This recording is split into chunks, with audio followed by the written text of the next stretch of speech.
Does Germany have racism? Does Germany have racism? Is one of the questions our participants, software engineers from across the globe who evaluate migrating to Germany, often ask. And then, of course, it may be a surprising question to you. Why would me, as a CEO, running a company talents to Germany who actually encourage people migrating to Germany, why would I address this subject? First of all, my personal relationship with the topic of racism. Maybe you don't see it in my skin, but I'm not born in Germany.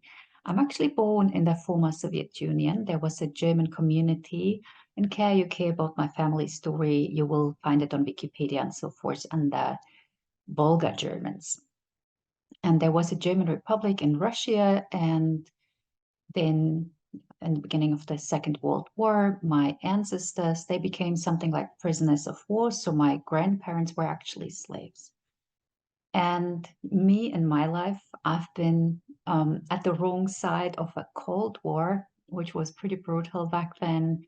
Twice. The first decade of my life, I was German in the former Soviet Union, in a country called Kazakhstan. And then we migrated to Germany when I was about 9 years old. And for the second decade in my life, I was coming from Russia, which was not a good thing, in Germany, and faced all the pain that was related to that, being again from the wrong side of a Cold War. So, and then when I finally grew up and I thought I had left all that behind me because German is my mother tongue and so forth, then and completed my degree and everything, it turned out I was still not in a better place because I was a woman. And as a woman, being an engineering realm turns out to not be a good idea. Just to give a small number, and then being an entrepreneur doesn't make it better. Just to give you, for example, in Germany, a few years back, I don't know the current statistics, venture capital was going to women about 0.4%, 99.6% men. And I'm saying, who doesn't know what is 0.4, it's less than one. For the engineers in the room, a little joke. So I have experienced all kind of unfair treatment, let's put it mildly, from different perspectives. First for being German, then from being from Russia, and third for being as a woman.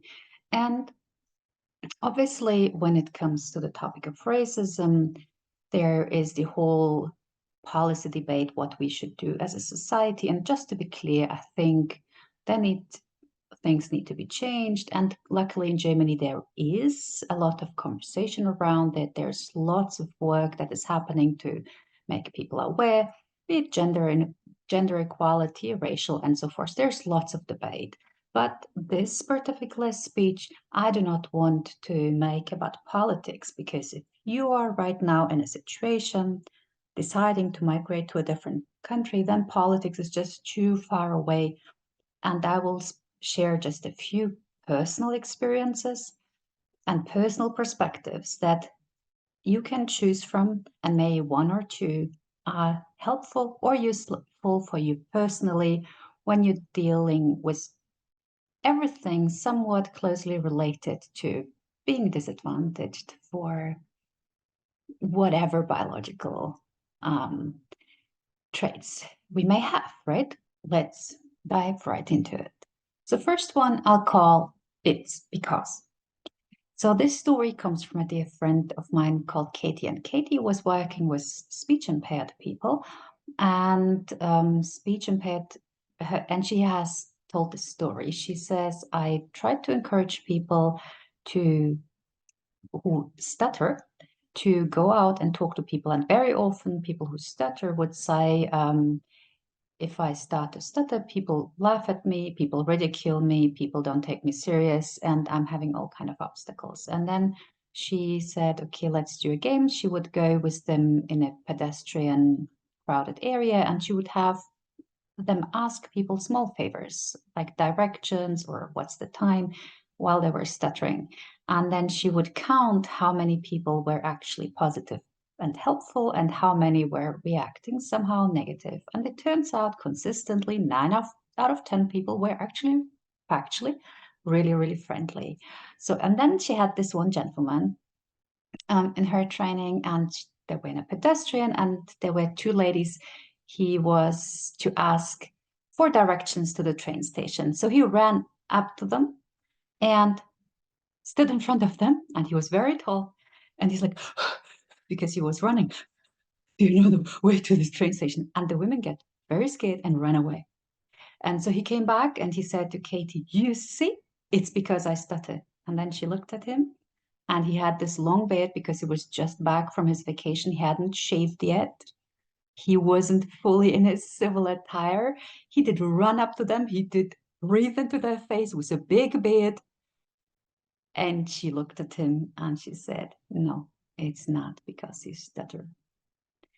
Sometimes when we have something unique about us, let's say stutter, being a woman in a male-dominated environment, having a different skin, having like whatever, we believe that every negative reaction people give us, it's because I'm a woman, because of my skin color. But sometimes it's not because, it's because you did, or I did, something really weird. And that's what people reacted to. So it's very easy to put everything that happens into it's because bucket. And that is not to say that that disadvantage doesn't happen. Trust me, I have experienced it in my own skin, but it's really important when we're coming from such a place that we, for the rest of our lives, don't put every single thing that happens in the it's because bucket. That's important. Next, when you migrate to Germany, as you know, Germans just are more straight communicators. And in many other cultures, people beat around the bush, whereas in Germany, if you want to see the research, the gentleman who did all the work is called Hofstede, who got famous with that. There's just cultural preferences on communication, and Germans just are more straight. And the way Germans speak may be rude from many other cultural perspectives, but it's not something that people pick out on you. They just talk to everybody like that, and they just don't treat you any different than their own friends and so forth. So coming from a culture where being polite is different, for example, not saying criticism straight, that might be a something to get used to. And again, it may feel like they are racist, they are picking on me because why do they talk to me like that? But actually, it may be that they just talk to everyone else like this. I have a small story on this. I had an opportunity to play squash in a club where there were men only, and everyone had been playing for minimum 10 years, and I was the only beginner and I was the only woman. And in that club, nobody cared. Nobody gave me the cute treatment. They really hated me to be there because I was slowing them down. They were bored having to play with me. And what it did inside of me, I'm not sure you've ever been in that situation, was like, boys, I'll show you. I'll show you. And I took extra secret squash training lessons.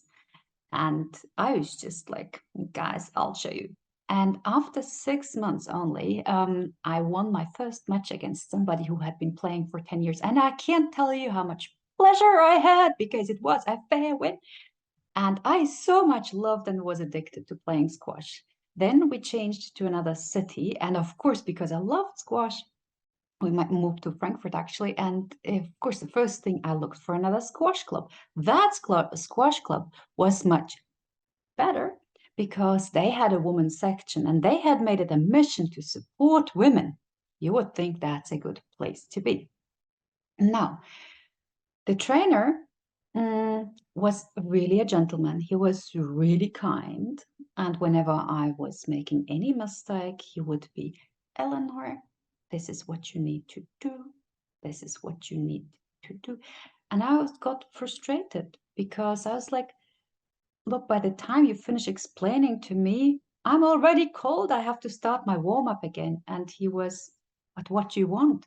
And I said, like, yell at me. Just if I'm doing wrong, yell, run faster, yell at me. And he was like, oh my gosh, that's not how you talk to a lady.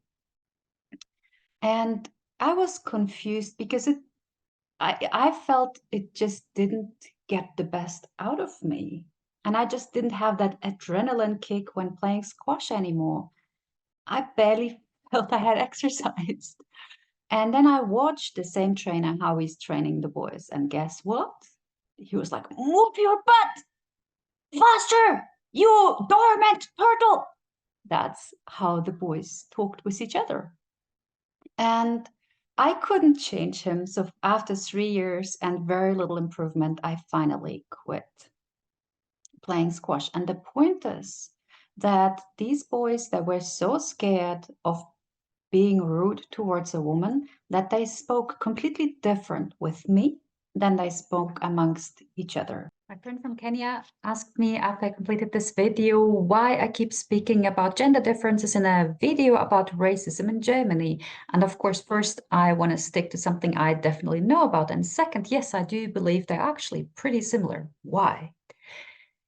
I've been living and working in South Africa just 10 years after the official end of apartheid. And what really did strike me is the reasons white people were using to explain and justify the difference between white and black were just the same men were using to explain to me the difference, justification in rights and so forth between men and women. A person can feel hurt based, judged on the color of their skin and go and harass somebody else based on their gender, or feeling hurt based, misjudged based on their gender and harass somebody else based on their skill. Each of us may be victim and predator in that same game on a single day. And this video is to show the point that being disadvantaged on any visual cue is much more a shared human experience, and so is dealing with it. And that's because they were scared to be put in a bucket of being disrespectful to women. And the point here is that when people speak in a very sharp, I mean, look at how you speak with your own friends in a very sharp manner. That is not always because they disadvantage you, because it may be just because they talk to you the same way they speak with everyone else in that circle. And that can be, so the squash obviously is not a typical German communication style. So be mindful. We need to be mindful of the context, how people speak with everybody else. And at every time when somebody is sharp and their language to us, do they actually disadvantage us compared to others? Third, sometimes it may be very simple why people are hard to us because they are right. I know that's very uncomfortable to hear, but the point they make may simply be factually correct. And sometimes it's important that, again, not to put it into the it's because bucket, but to actually simply listen to even harsh and critical feedback and grow. Doesn't mean it happens every time, but many times just may be the case they are right.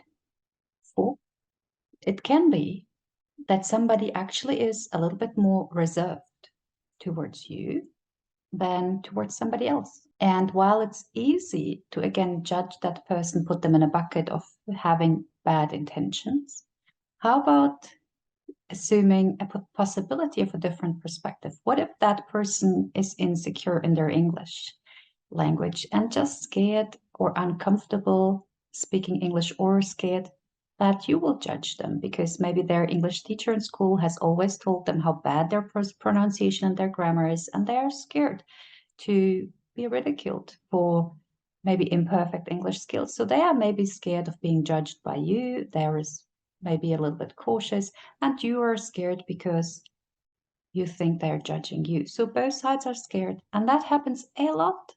That somebody is a bit more reserved because of something, for example, speaking English, they have never or don't do that much, and then both sides judge each other. So if you feel people being resentful, another idea is just be a little bit patient. Don't judge the book by its cover. Speaking of which, very often when I work with people from Africa, from Asia, people tell me, you're privileged. And why do they say it? Because of the pigmentation of my skin. Would you have known that my parents were slaves? Would you have known my experience until I share my story with you? And there's this lady who had a speech with um, the danger of a single story. Very often we just have watched a TV show about another country and we think we know it all. You maybe think you know something about Germany. I maybe think I know something about your country. But we judge each other like books by their covers. And only if I share my story with you, will you have an additional story? And you will say, what? There's Germans that actually experience that? I didn't know that. And then you can listen to my story and you will a little bit change your perspective of the world. And I can listen to your story and I will change my perspective and learn something about the place where you come from. This whole speech is not to say we shouldn't attempt and really do our best to change societies. We should, absolutely, be it to color of skin, gender, and many other things. We need to change the society. But from a personal perspective, being in that shoe, it just doesn't help to stay a victim. There's so much more and so much better we can do than that. And we can you can share your story. And by leaving your country, coming to Germany, you can be an ambassador for your country and for your culture. And you can give people a chance to know your story, not just from TV, but from another person that they actually know. And you can make an effort to listen to people's stories. And you will know that Germans have so many more different experiences than maybe what some Hollywood movies would suggest. You will broaden your perspective and people will broaden theirs.